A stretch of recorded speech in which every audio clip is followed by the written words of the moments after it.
So almost every pattern talks about getting the right gauge. It's really important to understand what gauge means. So in this video, I'm going to tell you a little bit about what gauge is and then actually show you how to find it yourself using a few simple tools. Depending on what size yarn and what size needle you're getting, you're making different sized loops, and the number of stitches per inch that you're making is your gauge. So if you're using a really fine yarn like this fingering weight yarn, I'm getting somewhere around 7.5 or 8 stitches to the inch on this, I think. Whereas a huge bulky yarn like this, I'm getting about 2 stitches to the inch. So there's a huge difference in if a pattern says to cast on 30 stitches. With this yarn, you would get something much different than if you cast on 30 stitches with this yarn. And that seems like a really obvious example, but when you get down to the finer things like fractions of stitches per inch, it really does make a difference in how your garment fits. So you're gonna use this little thing called a knit check. This is one example of something you can use to measure gauge. In a pinch, you could just use a ruler, but lots of different companies make different versions of this. However, I find this one to be the more readily available and the cheaper version, just this good old metal one.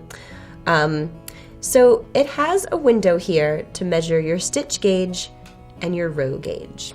I'm going to be showing you how to measure your stitch gauge because that is the most important thing. I'd say this is the most important measurement to get before you worry about getting this. So what you're going to do is you're going to have your knitted sample. If you, for example, if I wanted to make this hat, the responsible thing to do to get a great fitting hat would be to knit a little swatch first. So I would use the stitch pattern that's called for in the hat, and I would make a tiny sample, and then I would measure that. So here I am placing the knit check with the little window over a clear row of stitches. The first thing I'm going to do is I'm going to line up this left-hand row with the edge of one row of stitches. So you can see I'm pushing it down to kind of highlight that this little column here is one column of stitches. So that's a great use for this left-hand side, is to line up with a stitch. Now I'm going to be looking down here. I'm going to count the number of stitches that I can see in this 2-inch window. 1, 2, 3, 4, 5, 6, 7, 8. It's just a touch under 8. So I'm going to say that I'm going to estimate and say I'm getting 4 stitches to the inch with this yarn.